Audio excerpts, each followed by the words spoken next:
let me go across to Rakesh Vyas joining us from Quest Investment Managers to give us his perspective on markets. Rakesh, what exactly are you finding interesting in a market like this? Yeah, hi, good afternoon, Harsh, and Very thanks good for afternoon. having me on the show.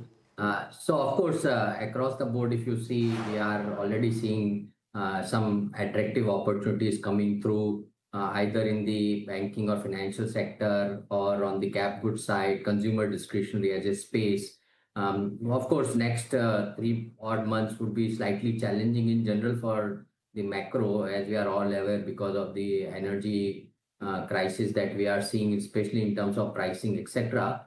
But our channel checks do indicate that a lot of companies have been able to pass on the raw material price inflation that they are already seeing to consumers. And now what we are also seeing is some moderation in the raw material prices already, which will then require not so much of incremental price hikes to be taken by companies. So on an absolute basis, I think price hikes have been passed on, which will cushion to some extent the margins. But 1Q can still be challenging. We are still seeing very strong credit growth in the system, and therefore lenders continue to be attractively placed. And similarly, consumption as a theme, especially on the discretionary side, continues to be fairly positive for us. Hi, afternoon, Rakesh. It's been a day of private sector banks led by HDFC Bank. What's your view on some of the private sector banks, HDFC, ICICI, Axis, Kotak? Hi, Sajid. Yeah, so I think it's all on account of couple of factors. One, as I was indicating, the credit growth number seems to be fairly robust, right? Some of it can be as well related to the working capital requirements that we are seeing in the industry in general. But the second aspect, which is around RBI action and their support to allow banks to do FCNR deposits incrementally with many incentives that are already being given, will probably help on couple of factors. The deposits as a constraint will get fairly relaxed in that sense, because you will get FCNR deposits to fund the credit growth, and also it will help check the currency in a larger sense. So all this is what is probably driving the larger banks in terms of stock price movement across the board. I think both PSUs and private will still see major benefit coming in from FCNR, because they have a reasonably strong brand presence as well as branch network to raise these kind of deposits over next 6 to 9 months. Hmm. You know, we saw a run-up happening in the public sector as well. Do you think, the kind of advantage now some of the public sector banks will get, especially the SBI, BOB and Bank of India, that will help in negating any pressure coming from the ECL norms that comes in towards the end of the year?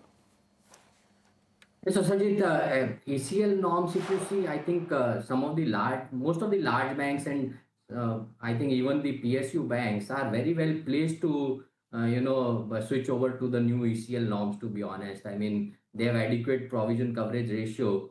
The aspect where PSU banks in last 4 5 years were competing very strongly compared to private sector banks was on account of strong balance sheet, and therefore their ability to continue to drive credit growth. Whereas if you see for the likes of HDFC, etc., they were struggling to match up with the system-wide growth, right? Because they had deposit constraints, so to say. I think as this FCNR deposit starts to kick in, the ability of the larger private banks to continue to drive credit growth will actually improve. And to that extent, I think you will probably see a fairly balanced, growth segment across both private and public. And of course, public banks are trading at discount to the most of the large private banks. There is still an opportunity for some valuation catch up to happen, but I don't think that you will have a very strong bias towards either of the segment, given that liquidity will ease significantly. Mm, okay. And Rakesh, in terms of metals, what's the call there? We've seen a bit of a run up, but now we're seeing pressure on the metals pocket since the last week and a half. Why do you reckon that's so? Because we're not seeing a meaningful correction in metal prices on ground. Of course, gold, silver being precious metals is a different case, but otherwise, what's your sense on what's playing out? So I think it is on aspect of the slowdown in demand as well, Harsh, because see, what we saw in 4Q was essentially, a lot of restocking demand because people were concerned as to how supply chain will pan out, right? Given the West Asia crisis, and therefore there was a need for everyone to restock a lot of material.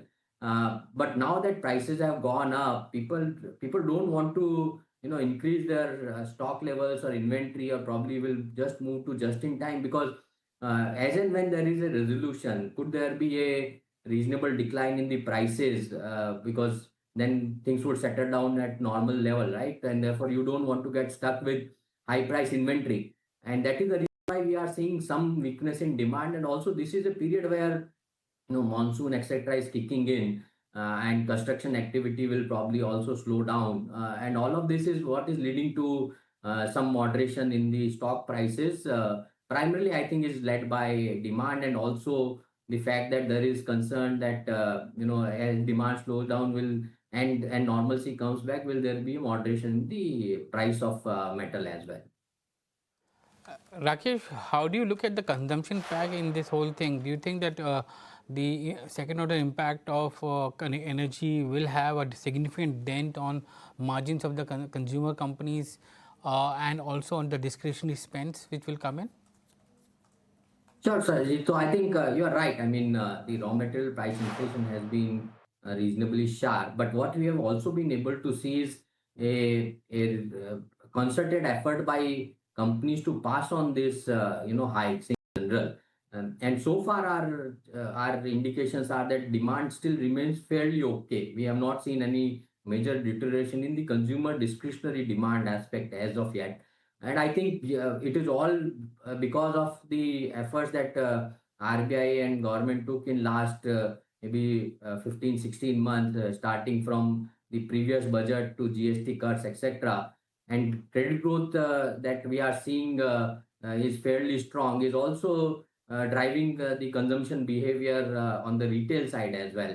So I think we are fairly well positive on the consumer discretionary as a space where we don't see a destruction in demand yet. And I think the margin pressure, which was expected because of raw material price inflation, seems to be abating, because companies have been able to take adequate price increases, at least mostly to compensate for the absolute price increase. Maybe on the margin percentage level, you will see some moderation, but this also drives, revenue growth, because prices go up and there is operating leverage. So I think at the overall level, at the EBITDA margin, I don't see a meaningful deterioration in numbers going forward. And growth will actually drive the earning trajectory for consumer discretionary, and that continues to remain one of the largest pockets for us in terms of our portfolios as well. Interesting. Okay, Rakesh, thank you so much for joining us this afternoon, giving us that perspective. We'll let you go. Thanks, Harsh. And also, it's time to slip in a very short break. We'll continue coverage on the other side. Plenty to talk about. Stay with us here on ET Now.